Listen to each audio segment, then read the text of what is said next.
I am very lazy to take my clothes off, so sometimes I even sleep in jeans, in a gown, in what I'm wearing, in a bathing suit, in my robe. I barely ever wear even pajamas. It's like everything but pajamas. Hey everyone, it's Lele, and this is everything I do in a day.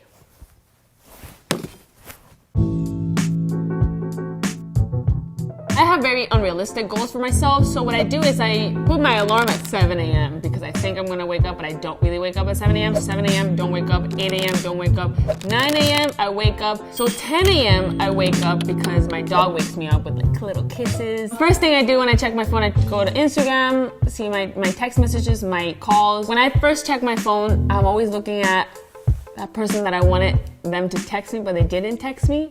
I always check my phone. I'm just like, did he text me? Did he text me? And they never do. So I'm quarantining with my mom and my dog. In my little schedule of my day, there's at least 1 hour there where I fight with my mom. I don't know which one that is. Depends on the mood. At 10 a.m., 10:30, I go out, take Toby on a walk. Then I come back. 11, I do workouts. I work out with my trainer, Diana Mouths. And we do it every morning. We try not to do it at nighttime. I usually don't do exercises, but right now in quarantine, there's nothing else to do but eat. I'm doing like butt exercises. I'm doing a lot of squats. I'm running. I'm doing push-ups, working on abs. I'm doing also like cellulite removal. Like she does like massages on my cellulite right here because I have a lot of cellulite. I hope I continue my workout after quarantine, but I can guarantee you after quarantine, I'm gone. I'm gonna travel like to 5 countries.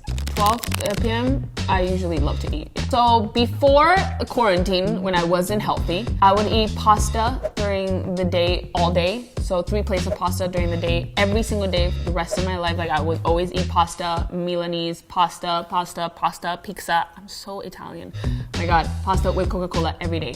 Now everybody, like my trainer took everything out of my kitchen and my freezer, and now everything I eat is somehow healthy. Like there's just water and lemonade. Everything is protein. Everything has no sugar. There's just fruits everywhere. Salads. So sad. I'm sorry, but it's hard. I feel amazing, but I feel like I want sugar. I usually post around like 12:30 or 11:30, around them. So what I do is when I wake up, it's 10, so I'm like preparing myself or like preparing whatever I have to post. And then after I post, and usually I'm very mellow when it comes to like social media. I already posted, I do stories. I always do a good morning story. Every single time I wake up, I'm like, good morning. And every time I go to sleep, I'm like, good night. When I do like stories, I try to like be like very positive. I work out, but I don't like working out. So I always take a picture of like my pasta. I'm always doing videos with my dog. So I'm always like showing everybody how my dog like runs around, how he's like crazy. When there's a friend, I always do some stories with my friend. And then sometimes I do TBTs, which is easier. I just do a lot of stories about like the past before quarantine. Sometimes I actually go to my mentions and see if someone's posted about my songs. So I do repost a lot of my mentions. And then what I do is I invite my friends over. I tell them like a specific time when they should come over. Maybe like around, they'll usually come out like 2, 1 to do some videos. It could be TikTok, Instagram videos, and before it would be like YouTube videos. That usually takes like 3 hours to do videos. I've been actually very normal when it comes to social media, not too much, not too little. I'm just more focused on like actually working on myself now that I have time to work on myself during this quarantine. And just, you know, just waiting for my documentary to come out. The documentary is unfiltered Lele Pons. You're gonna see a part of me that no one has seen before. It's about my disorders. I have Tourette's, OCD, ADHD, and depression. And I talk about how I cope with it, how I managed to control my OCD, and my journey throughout all these years that I've been with OCD. I've been diagnosed since I was very, very young. I've had OCD, or known that I've had OCD for about more than 10 years. So besides all the normal things that I do, like walking my dog, brushing my teeth, getting up, I also have to struggle with my OCD. So I try to stop doing so many rituals, and I was afraid to tell my team about my OCD. It got to a point that it got really bad and I stopped my treatment, that my team started noticing like, hey, like what's going on with you? I told them I suffer from OCD, Tourette's, and many other things. They kind of like took a step back and they wanted to learn more. My friends also came to visit me. They wanted to learn more about OCD. It was pretty amazing to see how they supported me so much. Throughout the day, I do normal things, but I also struggle a lot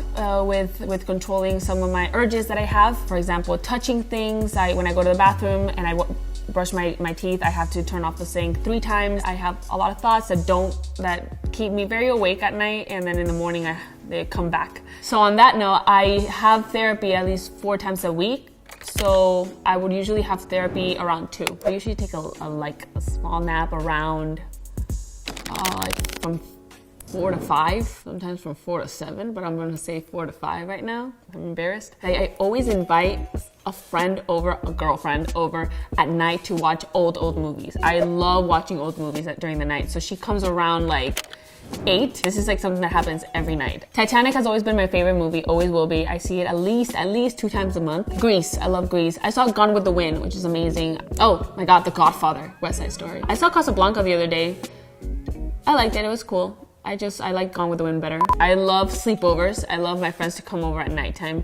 So that's what we do. I usually talk to my family from Italy because at nighttime they're like waking up around like 11. They're waking up in Italy, so I talk to them for a while. Once I talk to almost everybody that I can talk to, because many don't even answer because they're like, oh, we can't be talking every day, you know? I usually go to sleep when no one else is awake, basically, so I go to sleep, there's nothing else to do. Yeah, I usually go to sleep realistically 2, but I try to go to sleep at 12, and that's pretty much my day.